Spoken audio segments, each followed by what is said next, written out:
Have you ever watched a narcissist walk away from destruction they caused, completely untouched, while you're left picking up the pieces? It feels like they always win. They lie, they manipulate, they deceive, and somehow they still seem to land on their feet. And if you're a person of faith, this can shake you. You might wonder, God, where's your justice? Why do they get to keep hurting people while I'm the one left suffering? Well, in this video, I want to give you clarity. I want to show you what's actually happening behind the scenes, what God says about this, and most importantly, how you can find peace while you wait for justice. So stick with me because by the end of this video, you'll see the bigger picture that narcissists never want you to see. Now, before we get into it, welcome. I'm Shaneen Megji.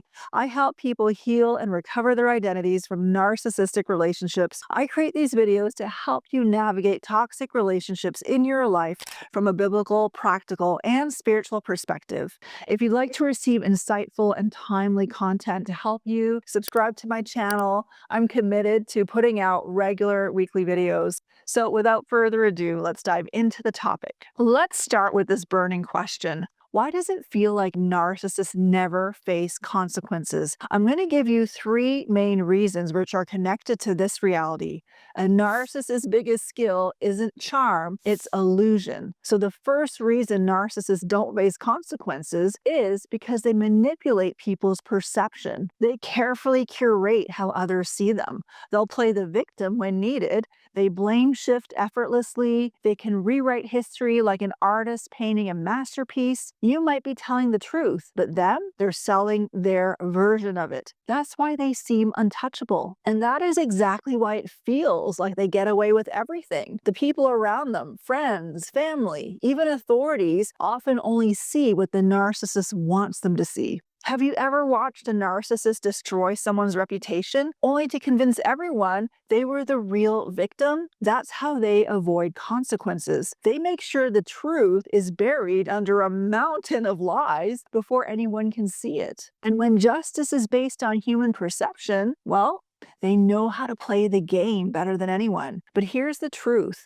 While a narcissist may fool people, they will never fool God. A narcissist cannot gaslight God. The second reason it feels like narcissists never face consequences is because the world rewards the most confident, articulate sounding, or charismatic person. The way society is structured often rewards the appearance of success more than the character behind it. And narcissists understand this. They know how to craft an image. They know that in a world obsessed with perception, reality takes a back seat. For narcissists, their confidence, no matter how misplaced, draws people in. They know how to make themselves seem like an authority, even when they're not. That's why narcissists often rise in power, in business, in social circles. They exude certainty, and people mistake it for competence. Meanwhile, the humble person, the one who actually does have the wisdom, is often overlooked because they don't self-promote in the same way. A third reason it feels like narcissists never face consequences is because the struggle with injustice is as old as time. This struggle, the frustration of seeing the arrogant and deceitful rise while the honest are overlooked, is not new. In fact, it's one of the oldest human struggles recorded in Scripture. Psalm 73 verses 3-5 says, "For I envied the arrogant when I saw the prosperity of the wicked. They have no struggles, their bodies are healthy and strong." Doesn't that sound exactly what we feel today? Looking at those who lie, manipulate, and scheme, and yet somehow they seem blessed while we're struggling? But here's the turning point. The psalmist goes on to say in Psalm 73 verses 16-7, "When I tried to understand all this, it troubled me deeply till I entered the sanctuary of God. Then I understood their final destiny." This is the moment where everything shifts. At first, the psalmist is overwhelmed by the unfairness. What he's looking at right now is the world's rewards. But when he steps into God's presence, he sees the bigger picture. The success of the wicked, it's an illusion. Psalm 73, 18-19 continues, "Surely you place them on a slippery ground. You cast them down to ruin. How suddenly are they destroyed? completely swept away by terrors. In other words, what looks like prosperity is actually temporary. The narcissist might seem untouchable now, but their foundation is cracked. It won't hold. If you feel like narcissists get away with everything, remember this: they are winning a temporary game. Eventually, their house of cards will collapse. It may not be today, it may not be tomorrow, but pride always has an expiration date. And while their foundation is crumbling, yours is being built on something unshakable. So, don't envy a narcissist's success, because when the storm comes, the one who built on sand will fall. But the one who built on the rock, that's the one who will stand. So just remember, when it comes to feeling like there's no justice, you're not alone in this frustration. The psalmist wrestled with it. We all wrestle with it. But when we take our eyes off the temporary and step into God's presence, we see the truth. Justice is coming. And in the meantime, you can have peace knowing you are building something real. Remember, God's justice has a different clock, and that's why it feels like narcissists keep winning. And if we're being entirely honest, most of us don't just want justice, we want instant justice.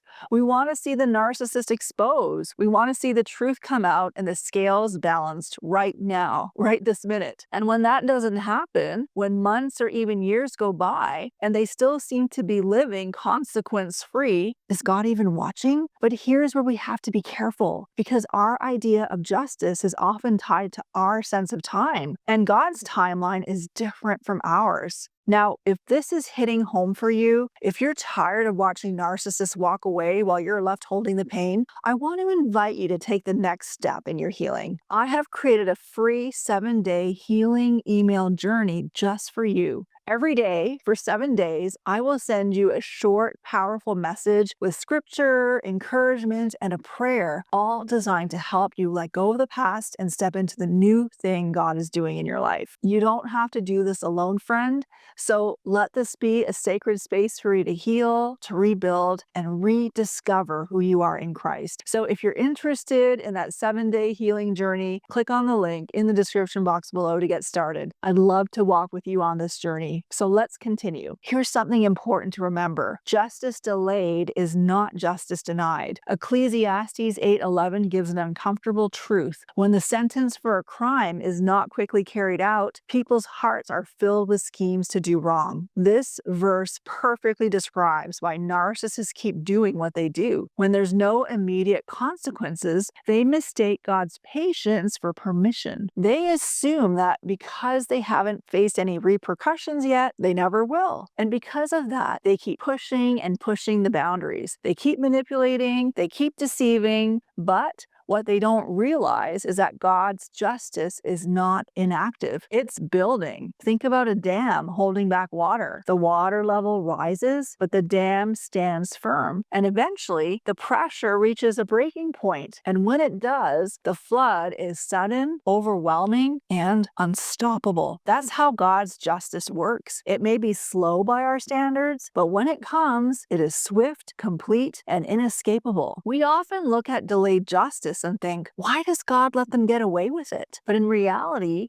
God's patience is his mercy. 2 Peter 3:9 says, "The Lord is not slow in keeping his promise, as some understand slowness. Instead, he is patient with you, not wanting anyone to perish, but everyone to come to repentance." This means that even for the narcissist, yes, even for them, God's desire is not immediate punishment, but repentance. Now, this doesn't mean that they will repent. In fact, the Bible says about Jezebel in the Amplified Bible, "I gave her time to repent, to change her inner self and her sinful way of thinking, but she has no desire to repent of her immorality and refuses to do so." Many narcissists never repent.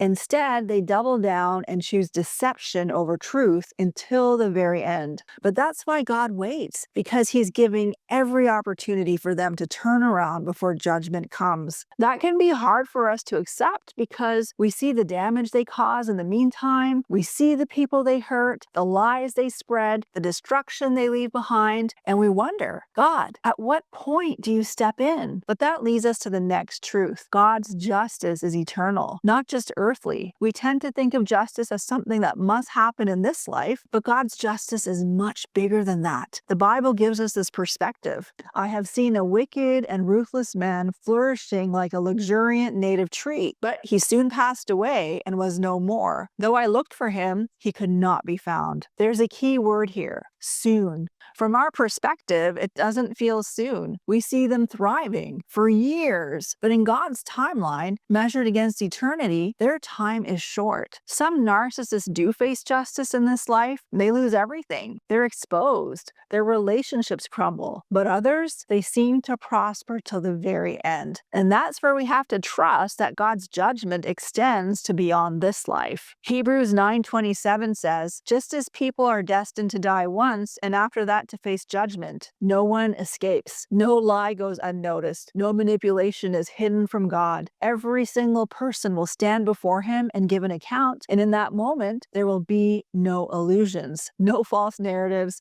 no smear campaigns, just the full, unfiltered truth laid bare before the only judge who cannot be deceived. So where does that leave you? How do you deal with the frustration of seeing them get away with it while you suffer? Remember that God sees what others don't. You may feel like no one understands what you've been through, like they got away with the lies while you were left to clean up the mess, but God saw everything. Psalm 56:8 says, you have kept count of my tossings, put my tears in your bottle. Are they not in your book? So be encouraged, because every sleepless night, every tear you cried, every injustice that no one else saw, God recorded it, and he will not let it go unanswered. One of the hardest things to accept is that you may never see their downfall firsthand. But here's the thing, your peace cannot be tied to their destruction, because if it is, you're still in their prison. Remember, the Bible says, do not take revenge, my dear friends, but leave room for God's wrath. For it is written,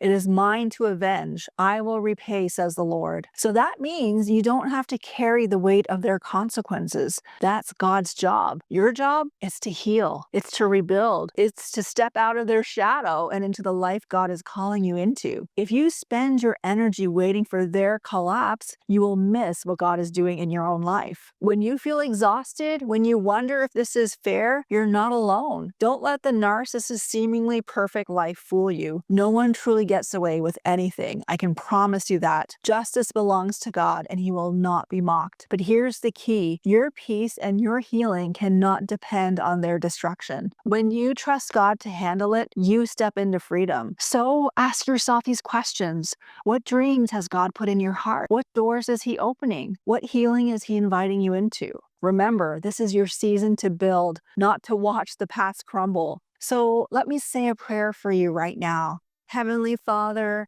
I lift up this person in front of me behind the screen who's watching this video right now. I lift up their heart that has been wounded, their soul that has wrestled with injustice and the feeling of being unseen and unheard. Lord, you are the God who sees. You know the truth. You know the pain that they carry, the tears that they have cried, and the weight of their waiting for justice. Today, I ask that you would meet them right where they are.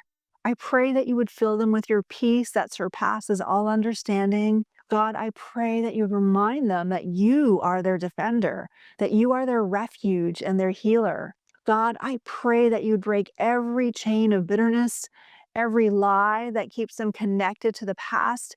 I pray that you would help them step into the new thing that you are doing. I pray, God, that you would open their eyes to see the future that you have for them, a future that is bright, that is full of healing and hope and restoration. I entrust their justice into your hands because you are faithful. And I ask that you would surround them with your love, that you'd remind them of their worth and lead them into the freedom that only you can give. In Jesus' name I pray. Amen. I hope this video was helpful for you. If this message brought you comfort or clarity, I invite you to subscribe to my channel because I'm committed to giving you messages to help you to heal and reconnect with God's truth and feel less alone in your journey. And if your heart is still heavy, please don't leave without downloading my free 7-day healing email journey. It's gentle, it's scripture-filled, and it was made for moments like this when you need a little help taking that next step forward. You'll find the links in the description box below. I'd be honored to walk with you. Until the next time, breathe deep, stay grounded in God's truth, and remember, you're not alone and God is not done with your story. Till the next time.